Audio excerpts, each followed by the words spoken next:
When she returned to school, everyone began bullying and accusing her, thinking it's disgusting how she's living a normal life after the things she did every morning. She would wake up and throw up, and no amount of therapy helped her get through the guilt of being the only one that lived. But just then, the perfect man appeared to punish her for her sins, and she revealed that it was Yugi. She'd been keeping quiet about it this entire time, like a coward for sacrificing his sister, and she wished that she would be able to become his sister to make up for the person she stole from his life. Yuji wondered if she's only been getting close to him out of guilt rather than affection, so Al told him that he was right. However, as time went on, and as she kept living for him, the sin inside of her started lightening, and she began really falling in love with him, but she told him that this is the worst outcome, because now she can't ever be punished by giving her life for him since it's everything she wishes for. That's why she decided to tell him everything that happened and say goodbye to him. She asked him if he would be able to use his sniper rifle to penetrate her body with his bullet shot. This was the only way she could be forgiven. So Yugi told her that he would take her life with his hand, but then smacked her on the head. He told her that a girl who can't take a tap to the head is too weak to be asking for such things, and he told her to stop apologizing.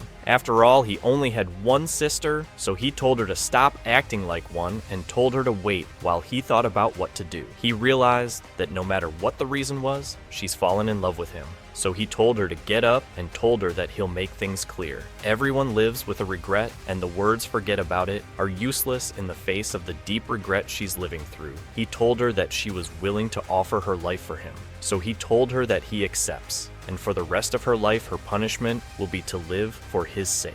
He told her that he'll become her king and god, and that he wants her to stay with him forever, and if she ever disappeared, he'd hate her for the rest of his life. She hugged onto him, crying his name, but he told her that she looks ugly, as when she cries. Damn, she begged him to just let her cry on him, but he told her she needs to finish within 3 minutes. Take it or leave it the way Yuji saw it. This was the only way to save Amen, because if he can accept her knowing her past, then he hopes that one day she can forgive herself. But until then, he will keep giving her the punishment. When she calmed down, he asked her if she truly believes that Kazuki passed away. After all, her body had never been found, and if there's 10 people, Kazuki could definitely create 11 bodies, the same way she did with those carrots. While the idea may be far-fetched, there's definitely a possibility of her being alive from the backpack. She showed him the note that Kazuki left over for where to meet if things escalated and they were separated. Yuji realized that it was Kazuki's plan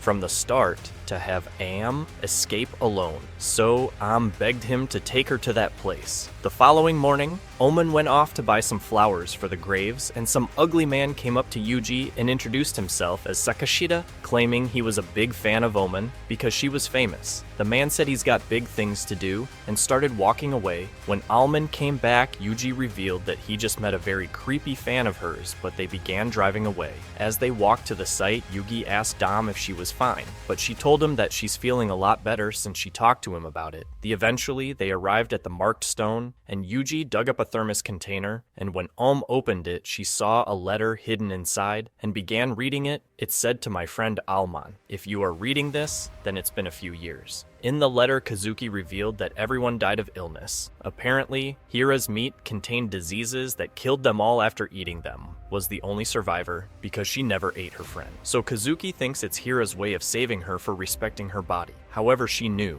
that Am was probably thanking Kazuki for risking her life. So as a request for saving her life, Kazuki asked her to help her brother if he was ever suffering. She told her that Yugi is a useless coward that is hopeless, but he's still her brother, and the only thing she regretted leaving this world for her last wish was for her to watch over him, and she hoped that they'll meet again if she's still alive, calling her the best friend she'll ever have as long as she lives. She wondered if this meant Kazuki could still be living, but Yuji didn't know either. However, he did know that the letter was definitely his. Sisters, the memorial site now had a path for where they could have went, but Yuji told her that it's not like anyone could have known where to go. Oman got on her knees and confessed that she'll never get past this, so instead of apologizing, she promised to thank all of them from now on. But Yugi noticed that one of the names was Sakashita. When they started walking back to head home, Am received a call from one of her friends, along with Yugi, but they heard a creepy man's voice over the line, and he said that he was the girl president's father, revealing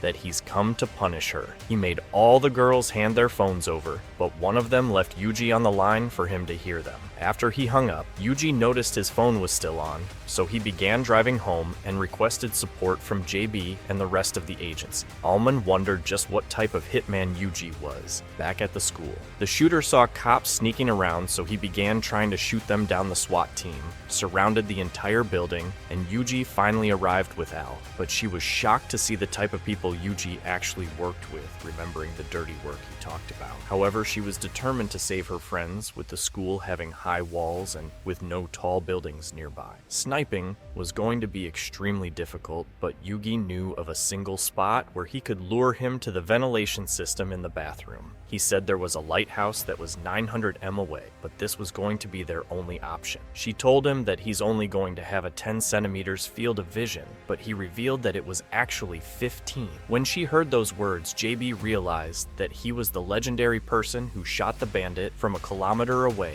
4 years ago. It wasn't the Sako. However, the only way they could lure him there would be if he uses the second urinal. But Eugene knew there was a Marine among the girls, so he was going to use her while they all waited. Maki saw a blinking light coming from the lighthouse and realized that it was Morse code for destroying the right urinal. Immediately, Maki began pretending like she needed to go to the bathroom, but Mitu asked her to come along. Sichi told Yuji what just happened, and he thanked her while taking aim from the lighthouse inside the bathroom. She wondered how to break the urinal, but the man kicked Maki into Mitaru, and she ended up falling on the toilet and breaking it with her head. Once he confirmed that it was destroyed, the man told him to hurry and get inside already. So when she was about to go inside, Yuji told her to bring as much water as she could and make the man drink. Eventually, she entered the room and tried giving the man some water, and after downing 4 bottles, he told her that his daughter was torn to pieces while she still goes walking around with her friends. He told her that the only way for her to repent would be to either shoot her or have all of her friends be shot. She told him to hurry up and let her friends go free. But when he got closer, the man knocked her head with the back of the gun and started throwing her around. The man wondered what she's been eating, and as Yuji heard her scream, his phone ran out of battery and turned off. He asked JB for the status, but none of them had any idea, so she asked him if they should infiltrate, but he told her that he's going to continue waiting. The man dragged her to have a tea party, but Yuji kept waiting. The creep shoved her into a stall and told her to wait. He walked up to the music toilet. In that instant, the man fell from the pain of his shoulder being grazed, but ran away with the gun. The cops entered the room, and the girls were all rescued while he was getting dragged away after putting his sniper away. Yugi noticed the 10 centimeters field of vision he fired from and asked Theo if he's gotten a little closer to her. He walked back to Jay, who told them that they were all safe. The principal congratulated him on his hard work, but he told her that even if this school isn't ordinary, this is his school, and he went to see all the girls who hugged him that same day. A giant police ship was tailing an unidentified yacht, but a man came and shot the ship down, along with the helicopter that was tailing them. It was at that moment that Yugi stopped telling JB his life story and received an instruction from the military commanders to complete a mission under Article 9. They remind him that failure is not an option, and rejecting this mission would be the same as treason. Yuji gets in prone position, aiming directly at his target. He hears the music box that Oslo used to play for him, and the words that convinced him to become the man he is today. Yuji has confirmed the target in his scope. However, he begins realizing that this is the worst case scenario. It's music, it's on. The night when Em managed to escape her classmates, SAA and Ritsu were holding Kazuki down before she managed to punch Saiya's nose. But before Saya would strike her back, Minori came and told her to not kill Kazuki because she was their only hope of still surviving. Just then, Chika came screaming at them to find but Minori noticed the blood on her face and realized she'd been eating the dead bodies of the others. After hearing those words, Chika collapsed onto the ground, wondering why she's always getting blamed and never liked by anyone.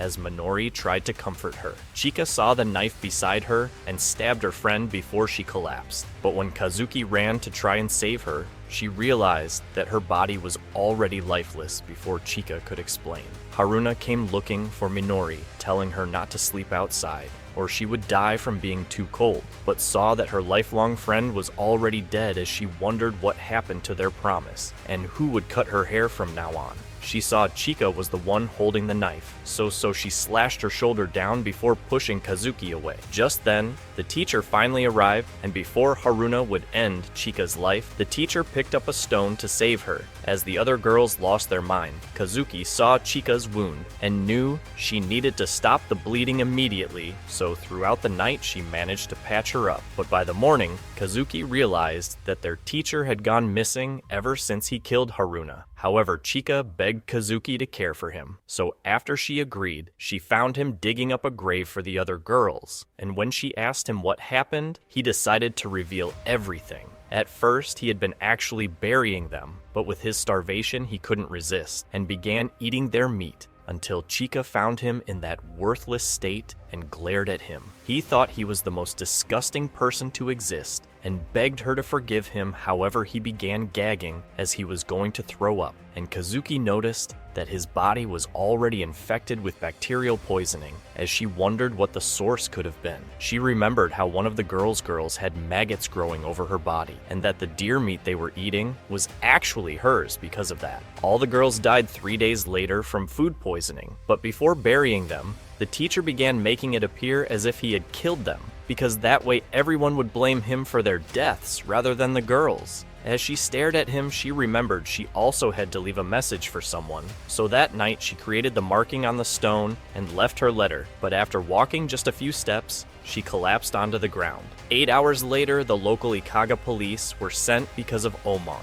but by then the teacher had already passed away. However, Kazuki was still alive and was sent into a hospital under the CER influence, who realized they found the brain for the Thanatos project. For the next 3 years, her body was integrated into the AI system, along with several other girls. After Yuji had failed his mission, an agent said it was time to get rid of Yuji, and a few hours later, that same agent pushed him into a room locked with a steel door. From around him, a light emanated and a few pillars ascended, with a familiar voice telling him that it's been a long time, and a hologram appeared shocking Yugi for seeing his sister that he thought was dead all those years ago. At the same time, the girl saw the news, claiming that Yuji was a serial killer on the loose, and that he was going around killing innocent victims. A few minutes later, the principal came, saying that Yugi didn't want any of the girls to look for him, but that their school would be losing all their funding, so they would have to shut down the school. Leaving all the girls shocked as they began packing up, Sai revealed to the others how awful his closet was, and inside they found all the messages he'd been writing about them on the walls. However, one of them stood out more than the others, and Yuji had written that he'd killed too many people, so the guilt was now making him want to pass away. After all, Asako felt she was allowed to die after saving him, so he believed it was also his turn since he'd saved 5 people, and wondered when his day would finally come as the days continued passing. The girls realized that they couldn't live without Yuji, as he'd somehow been the only thing that made their lives normal. So when their final day at school came, they all decided to save Yuji and began trying to live on their own inside Yuji's jail cell. Kazuki explained that the Art Association had placed a $100 million insurance plan on her brain. So because her body was beyond recovery, her brain was used to develop this supercomputer. However, Yuji didn't believe it was really her, so he asked her what her favorite food was. Yui, this is a sickness of the highest order. He wondered why she didn't reveal her existence sooner, but she told him that they don't have enough time, and asked him if he was ready to sacrifice himself to this country. After Yuji agreed, she told him that Oslo had smuggled a new type of nuclear bomb, one so powerful that just 3,000 milligrams would be enough to destroy all of Japan. And their goal is the Phatos system. After all, she had the power to control all communications in the world. but Oslo offered to stop his pursuit of the system and withdraw only if they were to surrender Yuji's body to him. However, Yuji didn't know why he was that important to Oslo, so Kazuki revealed the truth during the Design Soldier project. Many qualified candidates were given a synthetic drug to develop the perfect super soldier, but out of all his comrades, Yuji was the only one to survive past 2 years. Because of that, the only one who could save the world from Oslo's plans was Yuji, but he knew he couldn't do it alone. At the same time, the girls had managed to find an abandoned ship to live on, and while they were eating dinner, Mei Yu received a call from an unknown number. All of them thought it was Yuji, but the voice introduced itself as one of the personalities of the Phatos system, and told them that she would be able to help them save Yuji starting tomorrow before hanging up right away.